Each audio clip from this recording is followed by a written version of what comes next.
My name is Tanya Curry, and this is this week's Acumen Media Report. It's entitled, Floyd Resigns and Joins the Dark Side of the Moon.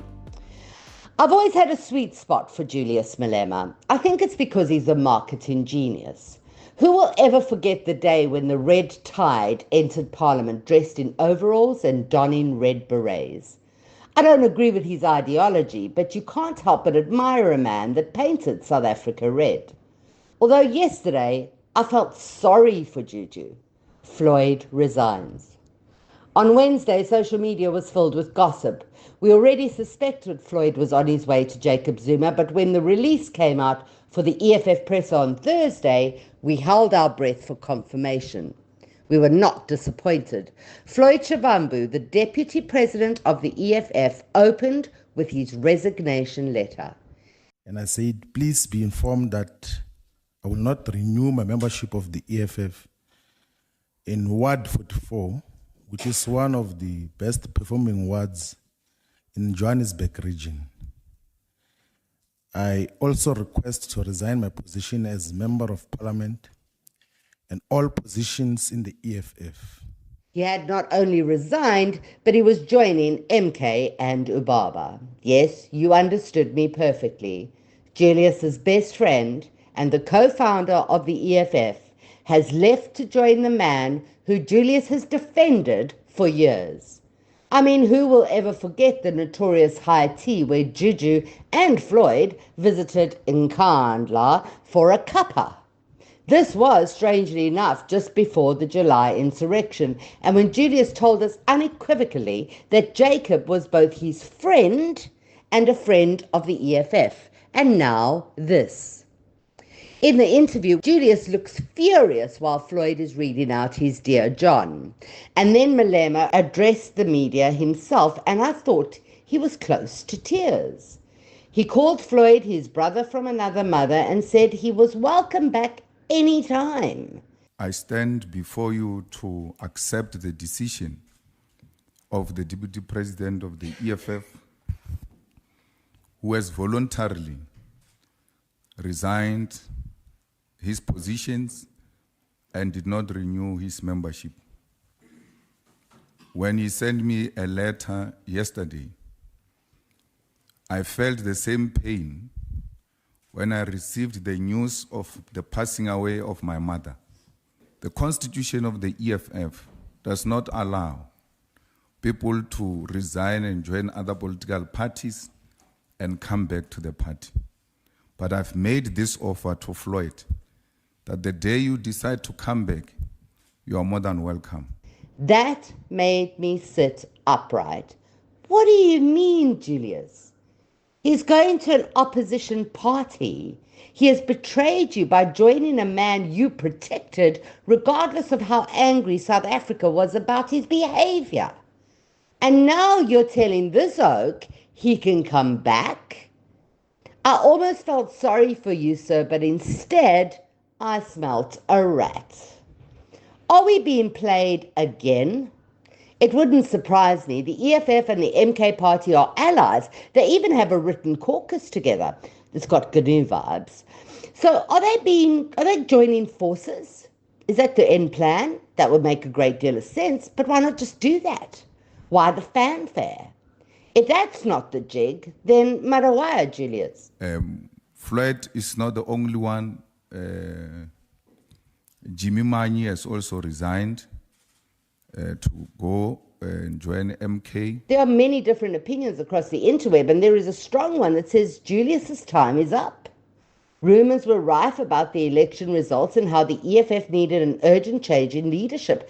But Malema yesterday made it categorically clear that he will never leave the EFF. He said that they would bury him in a red flag. I will be buried with the flag of the EFF. My coffin will be trapped with the flag of the EFF, and I will never turn my back on my people. Thank you. Let's not forget that there's also that pesky VBS saga that Floyd's family is heavily implicated in. The courts have started their engines, so we can consider another elephant in this room. And now there are two. Hey, Juju. When asked about VBS, Julius said he didn't know anything about it. Oh, come on. I don't know about pending charges of VBS or anything of that sort. So I wouldn't say there was anything necessitated by that. When asked if he felt betrayed by Jacob Zuma, he said they never had a relationship. Yes, he actually said that. Well, I've got no relationship, none whatsoever, or association with President Zuma. I don't have any kind. But this doesn't end there. We also learned that several members of the party have jumped ship. Not all the names are out, but Jimmy Manye is certainly one of them. Ah, Manye, you chop. This is the guy who used to run ANN7 as a Zuma Gupta stooge. He moved his political allegiance from the ANC and then opened his own party called ATM, which does what it says on the tin, and then jumped into a red overall, and now he's with the MK party. The ANC, the ATM, the EFF party, the MK party. Perhaps easier to start off with a party that you haven't been a member of. What's your question? He's been described as a political tourist, a completely fair assessment. When money talks, loyalty walks, politics, essay. Just another brick in the wall. Social media will have you believe that Khaki Carl Niehaus is staying with the EFF and that Baleke Snake Mbete will also not be changing lights from red to green. We'll see, guys. You know who the smartest politician in the room is, though, don't you? He's still running South Africa. Our friend Jacob Zuma never left power. Hey, I'm telling you. That much is obvious. For those who think this man is nearing retirement or operating in a vacuum, you are sadly mistaken. Listen carefully, Jay-Z is busy. The media would have you believe that MK is in a shambles. There have been so many people fired and hired that one must ask if Floyd's first question isn't going to be, is there anybody out there? Is there anybody out there? The answer is you are there, Floyd. And your work is cut out for you on the dark side of the moon. I know I shouldn't give this much airtime to Floyd resigns, but so let me have a half-baked brick in the wall and leave it before it falls and makes you comfortably numb. Speeding along, Team South Africa came home to a crescendo and we found another Olympian to steal our hearts, Bayanda Walaza, an 18-year-old matriculant and a member of the 400-meter relay team. He brought home a silver. He spoke to the media of his first international trip and how fascinated it was to be in France's Olympic Village. With a smile so wide, he told us how he ate ice cream every single day and how he was overwhelmed by his newfound fame and being surrounded by stars. Yes, boy! Yes, boy! Yes, boy, man! Yes, boy! Yes! I'm feeling so blessed. Ngijabulile kakhulu. Endearing and definitely our feel-good story of the week, Walaza, shine on, you diamond. Team SA generated 124,000 results in less than 77 days with engagements of over 500,000. Well done. Thanks for bringing the light to our timelines. Staying in the light, I'm not sure how Miss South Africa still makes headlines, but my goodness, did this pageant stay relevant the past 2 weeks. After the charlatan Chidima was removed from the competition, the event continued, and we were graced with Mia LaRue ascending to the crown. She's the first deaf Miss South Africa, and after watching an interview with her, I was reminded of my dad. Mia has a cochlear implant that helps her hear. She lip reads and speaks perfect English. My father was the same. A cochlear made his life easier, so he could still play guitar and sing. He read lips and loved Binnelanders because of the subtitles. You go, Mia. We thought this pageant had run dry, and we were sorely mistaken. What else can I tell you? Unemployment figures are up. Boo. The mayor of the Gauteng left the room and is bound to be replaced with a not-so-new mayor. Bramande stepped down and entered Dada Moreira. He was mayor in 2022 for a whole 25 days, and now he's back. What scratch song are we playing here, South Africa? This ketong is so full of controversy, ne? That case against the Libyans in a military training camp was withdrawn and the illegal foreigners were sent back home. Would this even have been a story if the 75 Libyans were Zimbabweans? There is not a week I do not write about our children, and sadly, this today is no different. 5-year-old Xavier Mitchell was stabbed to death by a man in his 40s. The child was stabbed repeatedly. He was 5.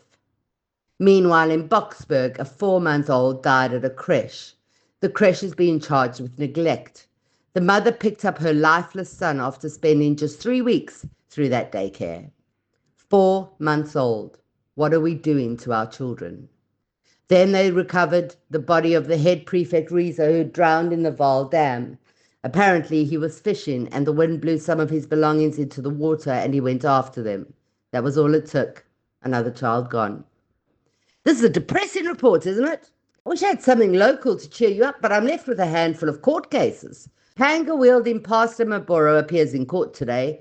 Charlotta Ace's PA was granted bail of 2,500 rand after she fleeced South Africa by over 200 million. She's been flagged as a flight risk, but our justice system thought that a couple of grand will deter her from fleeing. We'll see.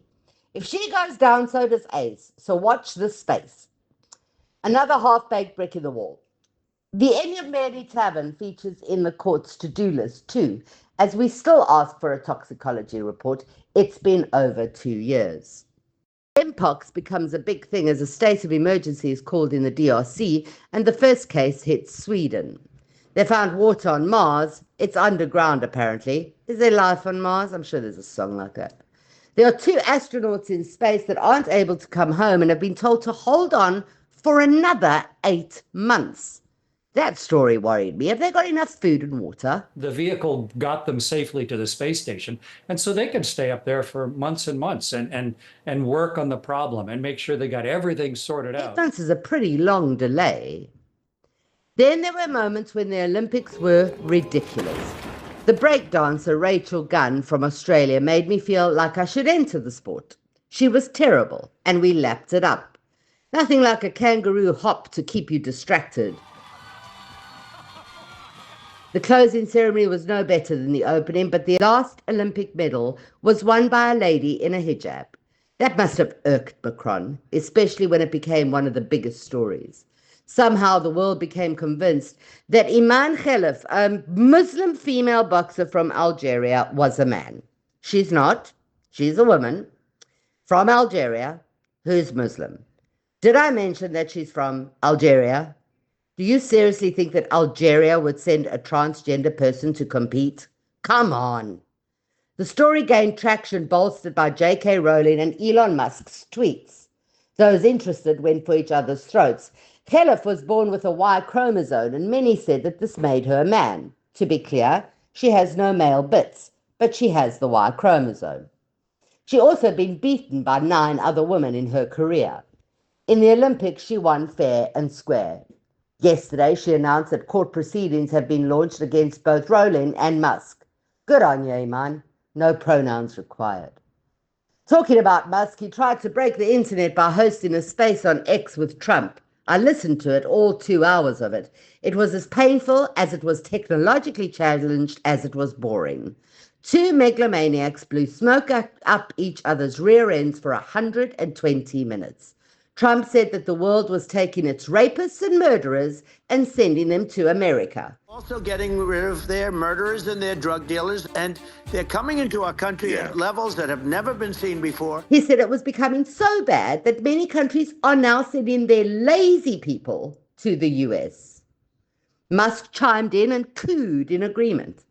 Trump made up numbers and Musk endorsed them. The end game? Don't vote for Kamala. Why? She's not very bright, is what they said, and she's no friend of the Jews. Grossly incompetent, and in my opinion, has a very low IQ. And I don't understand the point that you're making. Talking about the significance of the passage of time, right? The significance of the passage of time. So when you think about it, there is great significance to the passage of time. Are you kidding me? Isn't it the current administration, the one that is arming Israel to the teeth?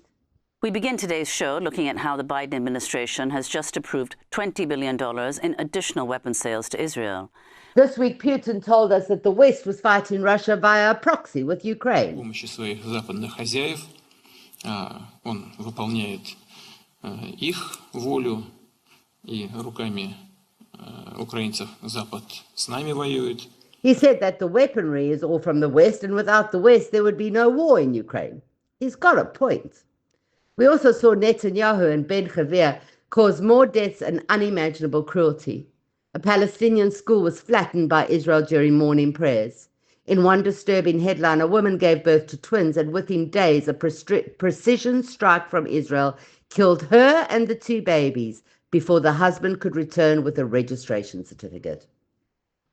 Palestinian men are being raped to death in prisons, and the world just condemns or looks away. Why are we still live streaming a genocide? I watched a video of a man holding up the only survivor from the school, a child. He called out the Arab world for turning its back on its brothers. He asked God to punish the Arabs as much as he asked God to punish Israel. I felt that. Scratching the surface of the media this week has been terrifying. Who's really to blame for all this discourse that we're seeing on our screens? You and I both know what the real story is, but let's face it, we're just another brick in the wall. The world definitely needs an education, and we don't need no thought control. Apologies to Pink Floyd. I'm Tonya Curry. Take the weekend off.